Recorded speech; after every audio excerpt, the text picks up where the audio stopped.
20 years ago today, Doctor Who made its return to TV with the episode Rose. How was that 20 years ago already? Oh my god. Let's talk about it, because I watched it tonight just to kind of see how it holds up, if it still holds up really well after 20 years, and yeah, it absolutely does. Let me just angle this camera down a bit. Okay, excellent. So yeah, Rose... Series 1, Episode 1, of course, introducing Christopher Eccleston as the Ninth Doctor and Billie Piper as Rose Tyler, written by Russell T Davies. This episode still holds up really, really well. I think it still works brilliantly well 20 years later as a piece of drama, as a piece of sci-fi, as an episode of Doctor Who, just as a piece of television in general. It's still as exciting and as fun and as action-packed as it was back in 2005, and I love that. So let's talk about some of the positives. Christopher Eccleston and Billie Piper are fantastic. Rose is always a character. I've always preferred Rose with the Ninth Doctor to the 10th Doctor. That's just me personally. I think Billie Piper and Christopher Eccleston just have this chemistry where they just sort of clicked straight away. You know, there's a lot of scenes in this where there's a lot of dialogue between the two of them, kind of going back and forth, and it all works so brilliantly. They you know, again, just the chemistry's there immediately. They just click straight away, and they fill in that Doctor and companion dynamic brilliantly straight away. I like that we get some time with Rose and we kind of see like a little montage of her life and her family and stuff like that before we meet the Doctor.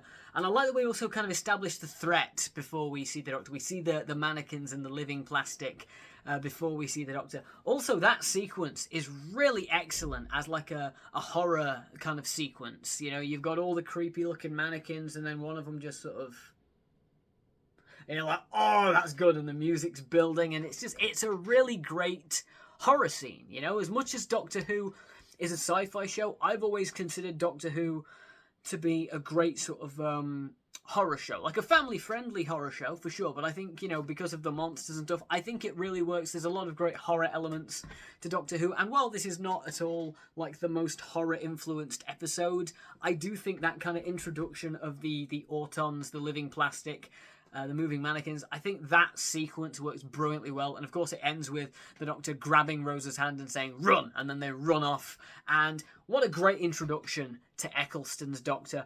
Eccleston himself was so good as the Ninth Doctor. I think now we almost sort of take for granted how good Christopher Eccleston is, and I think it's easy to overlook Christopher Eccleston in this kind of early run of Modern Who, because David Tennant was so phenomenally popular when he came in. And that's not a knock on David Tennant. I love David Tennant. But I think, you know, that first series was just brilliant in general. And I think a big part of that was Eccleston anchoring the series as the Doctor.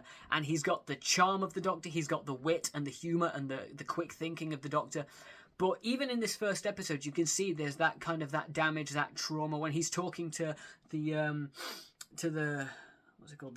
Is it the Nestine consciousness? I always forget the name of it, but the living plastic thing. I think it's the Nestine consciousness. He's talking to that, and you know they have the ship, and he goes, "No, I couldn't save your world. I tried. I couldn't save any of them." And you know, it's that scene where you see he's already got that trauma. He's already dealing with that trauma of the Time War, and I think that's something that they would explore later in Eccleston's run, but it works brilliantly here. Like just the tease of it, and just the tease of things to come, like.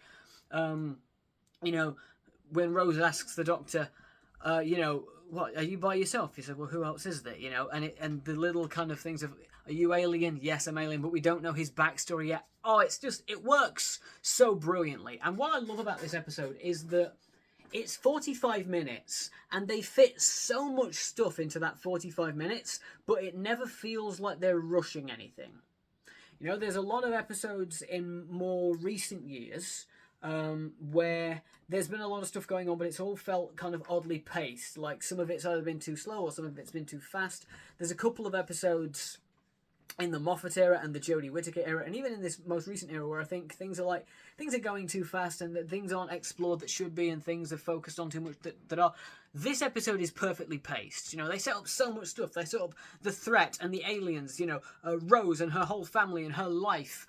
We get the Doctor and little hints of his backstory. We see the inside of the TARDIS. We even get time to focus on, you know, the guy with all the stuff in his shed about the Doctor, you know, the conspiracy theorist, him. We get time with that as well. They managed to fit that in, and it feels natural and it doesn't feel rushed. There's not any time wasted in this, even where the bin eats Mickey, which is a silly sequence, and the bin burps, and I'm like, that's, you know, that's, I've never been the biggest fan of that sequence, but even that adds to the story. That fits in the story really well. Everything just works brilliantly here. This episode, you know, for this reboot of Doctor Who, you can tell Russell T Davies really wanted to kind of hit the ground running and go, no, this show still has potential. This show can still be awesome. This show can still be great. And they absolutely nail it. In this first episode, they hit the ground running and they just go. And it's fast-paced. We have a few comedy moments. Again, some of it is a little goofy, both intentionally and unintentionally. I think the bit where, you know, the hand, you know, goes around the Doctor's neck, like, that is kind of silly. It's clearly just Christopher Eccleston just holding a plastic arm going, which, you know, is a little bit goofy and a little bit silly. But you know what? Doctor Who has plenty of goofy and silly moments in the classic era and in the new era. Doesn't ruin it at all. In fact, I think it actually makes it kind of more entertaining, you know, to get these goofy moments in there. Again, Plastic Mickey, which I think is some of Noel Clarke's best acting in the series, to be honest. When he's just there with the big artificial plastic smile. Oh, I just love it. I like, you know, some of the little bits of dialogue are great as well, you know, with the... You know, with the if you're an alien, why do you sound like you're from the north? Lots of planets have a north, and you know, when he goes to Rose's Ice, like, what are you doing here? I live here. Well, what'd you do that for? Because I do. You know, so I like all those little bits of dialogue, and again, it's that back and forth with the Doctor and Rose where it works brilliantly straight away. Those two just click immediately, and I love that Rose saves the day. Established that the companion is, you know, Rose is a main character. You know. The show is named after the Doctor, sure, but Rose is a main character. In fact, Rose is almost seen as more of the main character in this first episode. You know, this episode is named after her. She is the audience stand-in. I love that they give her the moment to save the day. And then we have the bit at the end with the Doctor saying, you know, you could come with me, and she turns him down, and he disappears. Then he comes back and goes, oh, by the way, it's a time machine as well. And she's like, yeah, all right, fuck it, we'll go then. This whole episode is just great. And again, there's some, you know, wonky CGI in here, and some of the elements are a little bit goofy, and the fashion is peak 2005. This looks so mid-2000s, it's unreal. I love it. I get such nostalgia for this kind of look and this feel and just the aesthetic of this. Oh, it's great. Anyway, but yeah, despite the kind of some of the less good CGI, and some of the sillier moments, this still holds up brilliantly well. This is still a great episode. If you haven't watched this episode in a while, I would recommend it. Never ever skip 9, because 9 is fantastic, and Rose is great.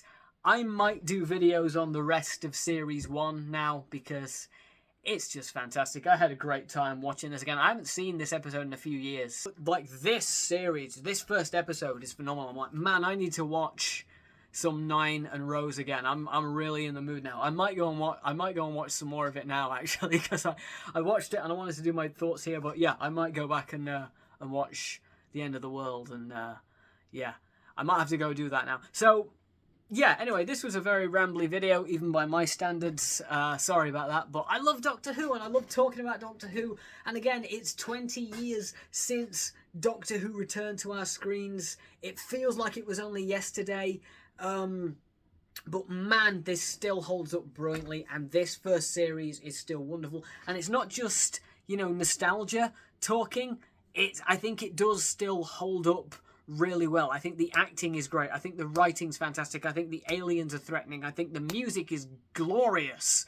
I think, you know, the practical effects certainly are good. And while the CGI, again, is a little dated, it's not terrible. It's fine. I've seen worse CGI. I've seen worse CGI made later in time and on a bigger budget than this. So given that it was 2005 and it was a BBC budget, It's pretty good. So let me know your thoughts on Rose. Have you watched it recently? Do you still love it? Have you watched any of Eccleston's episodes recently? Let me know your favourite Modern Who episodes, because why not? Just whatever you want to talk about in Doctor Who related, drop them down in the comments. We'll chat about it.